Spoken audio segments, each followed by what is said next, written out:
Would Mercedes have been able to prevent Max Verstappen from winning the Mexican Grand Prix with more effort? Red Bull admittedly expressed quite surprise at its Formula One rival's conservative approach. When he saw the tyre wraps come off the Red Bulls to reveal red-walled Pirellis on the starting grid, Lewis Hamilton said, "Oh, shh."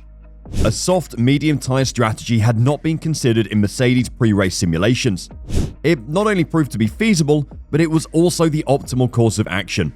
Did you see that one stop coming from Red Bull, or were you caught out by it just like Toto Wolff?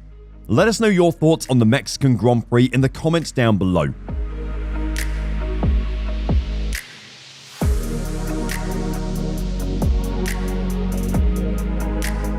We felt it, the soft tyre was strong when we discussed it this morning, but not strong enough to really go 30 laps or so, said Toto Wolff, who conceded the way Red Bull made the medium tyre last for 46 laps to the end came as a surprise to Mercedes.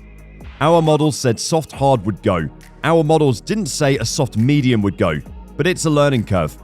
I think some of the others were surprised that a one stop was suddenly on the books with the soft medium. In hindsight, it's always easier to judge, but the one stop, medium hard, looked like the right strategy. Mercedes has occasionally come across as conservative and overly rigid in its strategy decisions, especially in the seasons following its early hybrid dominance, when it has had to take other factors into account, rather than just concentrating on not unintentionally favouring one of Lewis Hamilton or Nico Rosberg in an internal conflict. It's odd that Mercedes didn't give the idea of starting at least one of its vehicles on the faster tyre, separating tactics to give it some further manoeuvrability in the battle. Even though Verstappen and Sergio Perez were two of the only 8 drivers to start the race on soft tyres, this decision wasn't entirely unusual.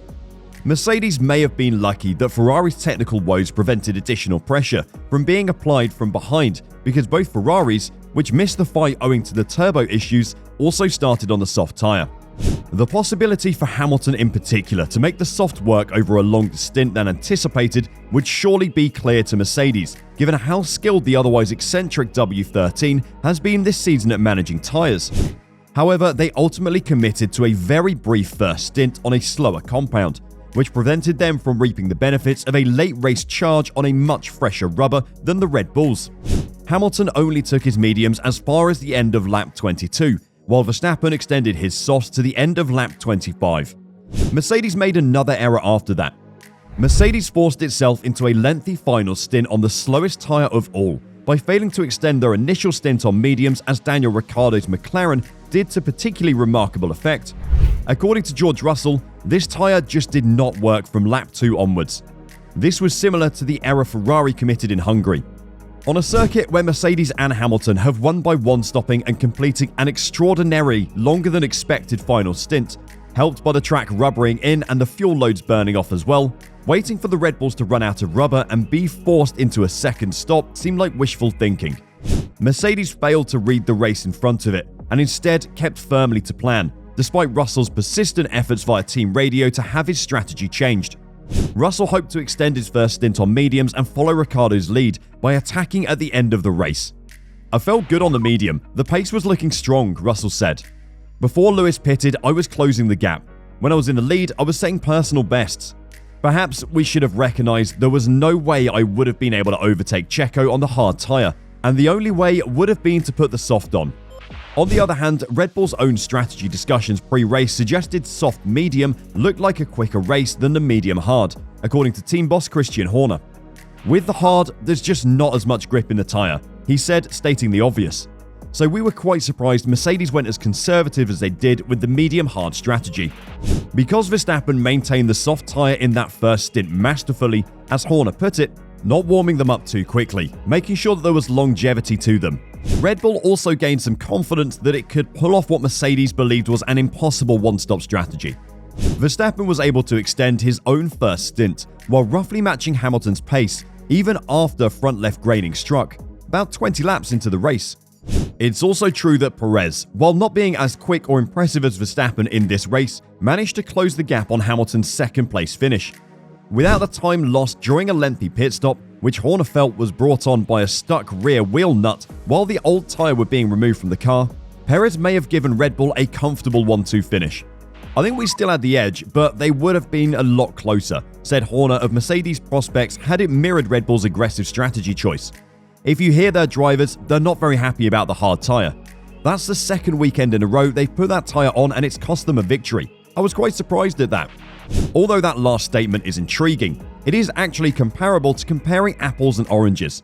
Mercedes used the hard tyre for its final stint in Austin because it was out of extra medium tyres, a result of its inability to save soft tyres early in qualifying.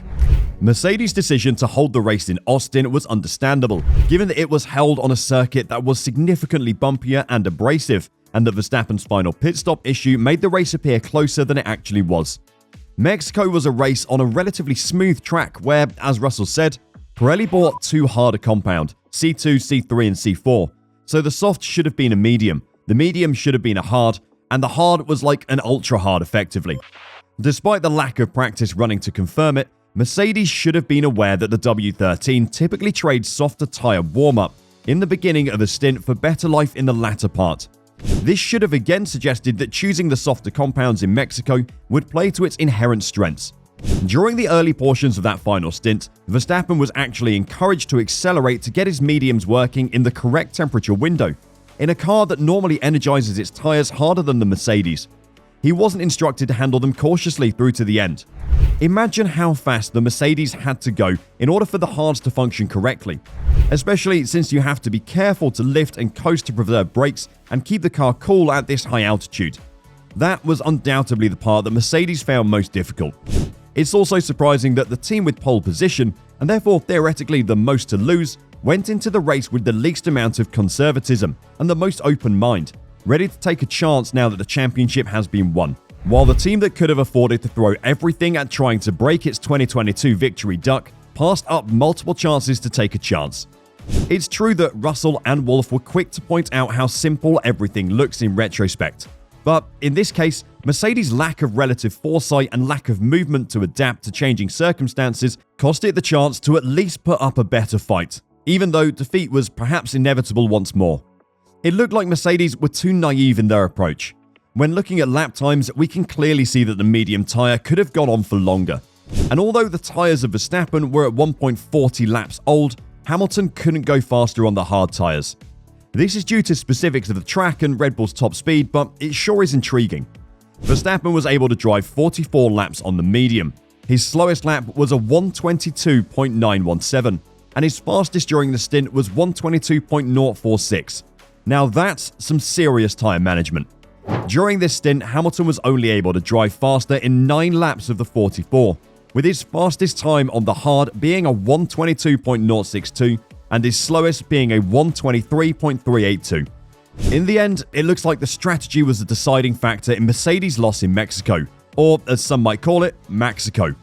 What are your thoughts on Mercedes' decisions during the race? Could they have been able to win it if they also went soft to medium?